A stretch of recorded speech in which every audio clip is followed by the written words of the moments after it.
thank you so much for speaking with Cola Daily today. My name is Amanda Cooper, and we are really excited about your upcoming event here in Columbia, downtown off our Smoked at Main Street tonight. Welcome to the city.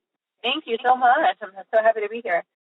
Well, we are as well. You know, I've been doing my homework, and I'm just really impressed with everything that you're bringing to the table with your new spirit, Forbidden. I mean, just to talk to someone, as I read earlier, that you are Kentucky's first female bourbon master distiller since Prohibition. Is that correct?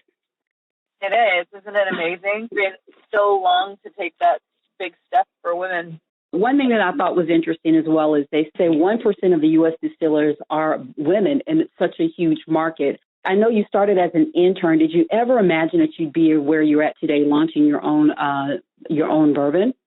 No, I would not say that I ever had that idea when I was an intern.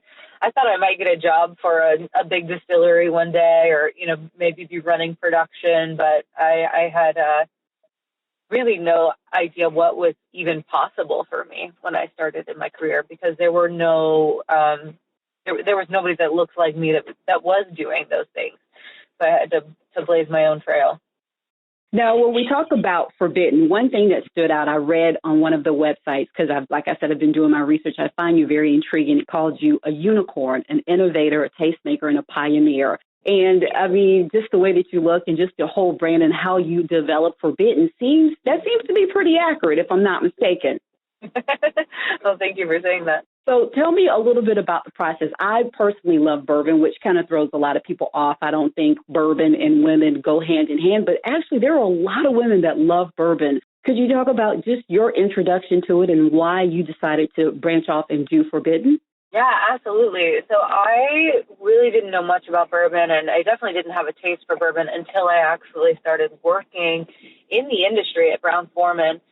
I knew that I needed to tolerate it to understand whether I was being successful in my job making bourbon and whiskeys. And after a while, I found a product, and I do think it was Woodford Double Oaked, that opened me up. It appealed to my sweet tooth. And from there, appreciating those sweeter characteristics, I was able to identify those notes in other whiskeys and other bourbons. And I just learned to love them actually pretty rapidly after that point.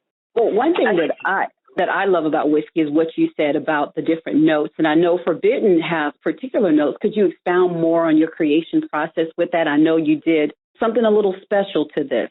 Yeah, absolutely. It's a totally unique recipe. It's 75% white corn, 12% white wheat, and 13% malted barley. And to my knowledge, it's the only of its kind that's produced this way in Kentucky.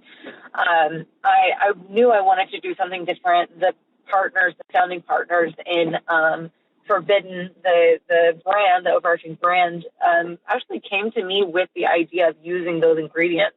And then it was my process, the way I brought them together, and the way that, a specialty yeast strain and the low temperature fermentation that created even more complexity and nuance in what those grains already contribute to the bourbon. Well, I read here that your fermentation is at 73 degrees, they say, which is highly uncommon and low. What made you take the courage to try that? So it's actually even lower than that. 73 is kind of an industry standard, and that was what Brown-Forman, the company that I worked for, was most commonly keeping their fermentation, and that is already low. But we take ours at Forbidden even lower than that. And what it does, and I've actually recently heard this, it clicked for a friend who just took a culinary class, actually. He was like, oh, no, wait, I understand this, because I was taking a class in Italian cooking, and we were learning how to make fettuccine, and they said, you want to cook it low and slow, and you get richer flavors. I was like, that's kind of exactly what it is. You go to a lower set point, you let the yeast warm up more slowly, and they produce different flavors when they aren't immediately stressed by the action of trying to make alcohol. Oh, wow. It's so exciting. I can't wait to taste it. Now, one thing I wanted to ask you about is your barrel. It says here that you're charring the barrel in order for the 5-year process, aging process. Why not toast it? Have you ever thought about that, or was that even consideration? Yeah, actually, our barrels are charred and toasted. So it has to be charred to be a bourbon, but a producer can choose whether they want to also toast or just char, and we do both. Because I actually believe that most of the flavor is coming from the toast. Whether in a only char barrel, it's like just what would I say? It's not accidental, but it's just a natural thing that happens behind the char. It's not intentional. We intentionally toasted to build those flavors before laying the char down on top of it. So in my mind, the char is a filtration layer, and the deeper flavors come in as the whiskey, the bourbon, is pushed through the char into the toasted layer and brings all of those beautiful sweet notes, the spice notes, back into the whiskey. Well, we are so excited. I know people listening to this are like, okay, we love the sound of this, but why is she coming to Columbia? You have 4 partners here in South Carolina, one of them being City of Columbia Mayor Daniel Rickman. Could you talk about how that partnership all began? Yeah, absolutely. Daniel is actually the first one from the team that reached out to me through social media. He had, I think, read a story about me. It may have been the Whiskey Advocate. But I think I just stood out to him as being very capable and expert in my field, but also approaching things in a different way, not only because of being a young female and looking different and occupying a space that young females don't traditionally occupy, but being a chemical engineer in an industry where many master distillers are just marketing and business folks. Well, we're excited for you, and the event is happening tonight. You're going to be debuting it here in Columbia at Smoke, which I love Smoke. I think it's very charming, and it pairs well with the type of style and flavor that your bourbon is offering. One thing I would like to ask is any of the partners at Smoked with the Middletons, are they a part of your South Carolina partners as well? They actually are, yeah. Well, I think it's befitting. I know when I've interviewed them before, they believe in strong female leadership. I know I spoke with Sarah, and she mentioned how, their master brewer is female. Yes. And now they're partnering with a female that has made history in your own way. I think it's just iconic and pretty strong, and it sends a message that women are present in this industry. Now, I know everybody is very familiar with and I maybe, excuse me if I'm wrong, but Maker's Mark, they're whiskey bourbon as well, correct?